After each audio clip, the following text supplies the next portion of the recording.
Advice is something that, in my view, can be subjective. What I mean by that is advice can be a good thing or not so good thing, depending on the context in which it is given. And that's really the subject that I want to talk about here.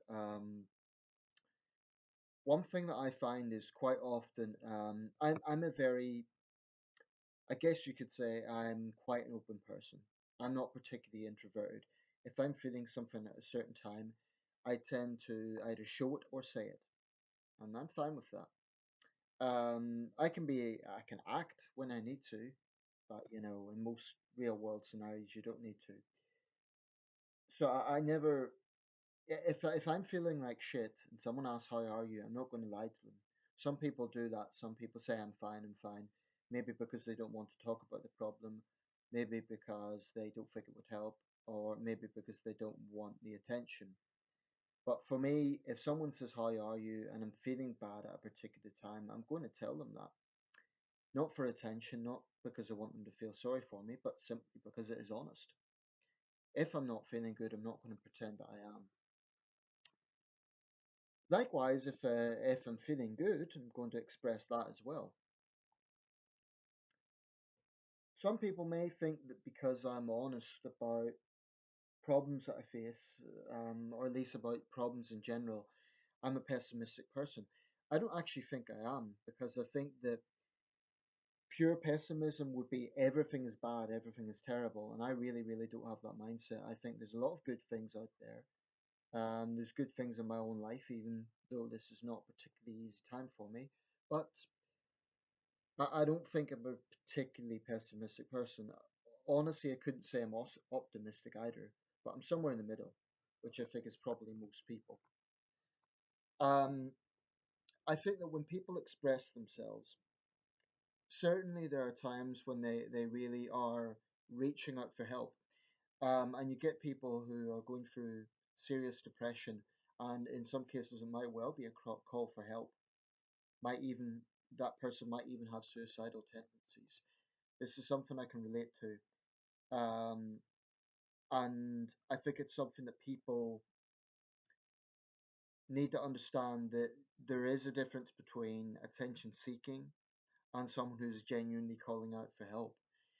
I think the difference is that someone who's attention seeking, firstly, it's all the time, and secondly, there's no sort of attempt to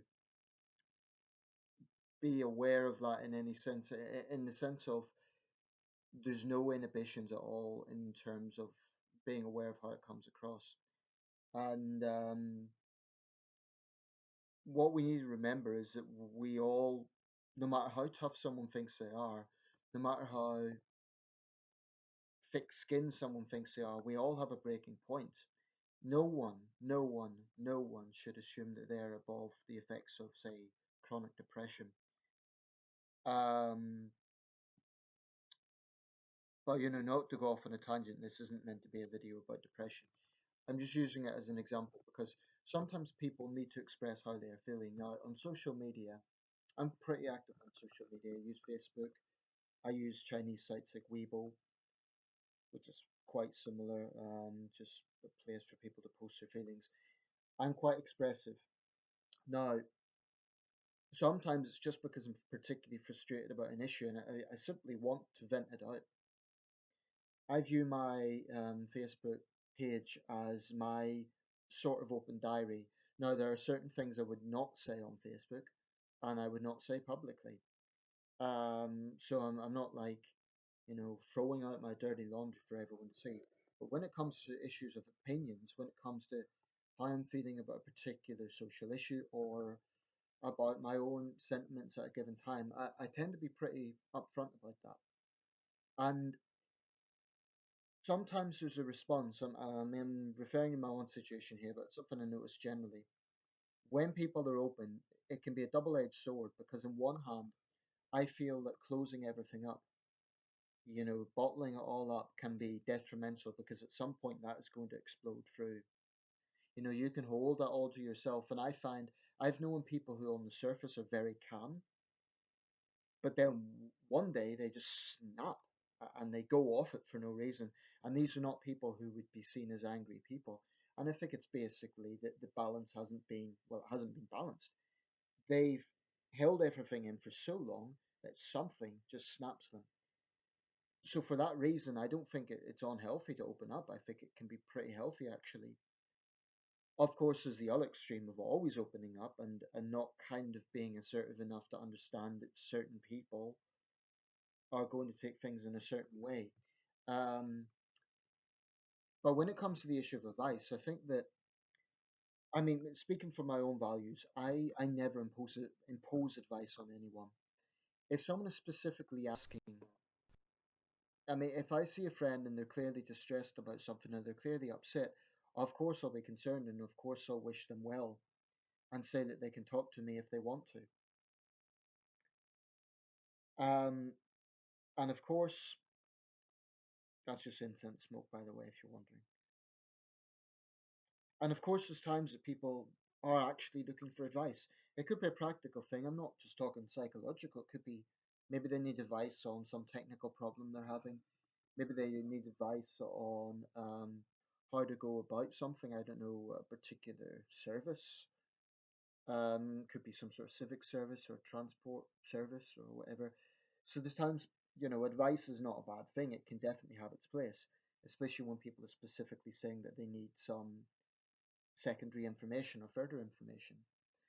But what irritates me a little bit is this idea that just because someone is opening up about their issues does not mean that they're asking for advice, because sometimes that advice can be a little bit patronizing. It can be a bit like, well, you have to follow this because this will work. When I do give advice, it's either because the person has asked for it or because I think that they're in such a distressed state that I would kind of make a suggestion, or if it's something that's happening a lot, if they're always saying the same things, I would say something like this. I would say, look, you don't have to take my advice, you don't have to listen to this, and I hope you don't mind me saying this, and then make my pitch. But some people just go straight in there and they say, you should do this, you should do that.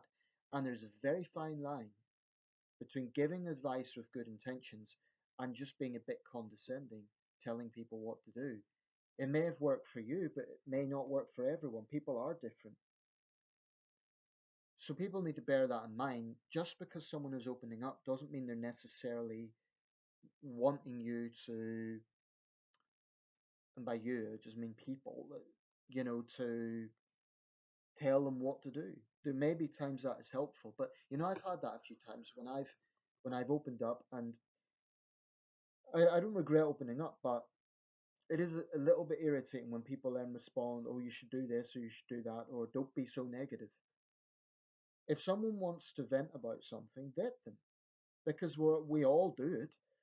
It's just that some people may need to do it at a particular time. And just because you're a very calm person and you hold things in doesn't make you better. Okay, if someone is in a bad mood or they're upset about something, let them have it out.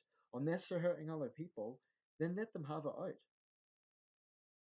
I see comments from friends all the time cussing and cursing and saying things that I think, okay, there's something wrong with them at that particular time. But I like to say, hey, how's things going? How are you? Or I'll leave it. I certainly won't say, oh, don't be so negative. I once deleted someone from my Facebook account because on my page they had the audacity to say, oh, please don't talk in that way. And I'm thinking, wait a second, I've known you for all of what, 3 days? You're telling me how to speak on my own page? Here's the issue. If you don't like how someone communicates, if you don't like them being honest, then disconnect from them. There are a lot of people I know online that and I was going to make a specific video about the issue of online friendships, but and acquaintances actually. But the bottom line is, I just try to be true to myself. I certainly think if someone is always being negative, if they're always saying the same things, that can get a bit tiring for other people. It could get a bit boring, and it can, frankly, look like attention seeking. Also, it puts other people in a difficult position because they then think that that person is obliging them to reach out, and they're not really helping people out if you're always complaining about something. then in a sense you can't complain if people do give advice. But what I'm talking about is when you raise an issue, periodically, and then people think you're looking for advice. If people want advice, I'll ask for it. So don't assume that someone wants advice. That's the bottom line. And again, I'm not bashing advice. It can be useful, peer experience and so on. But there is a fine line between giving advice to be constructive, to be helpful, and just doing it because you're looking down on someone. Because that's how it can actually come across at times. This is the way I would go about things. Why don't you do that? It's you can't dictate something like that. Okay, thanks for watching and let me know your thoughts.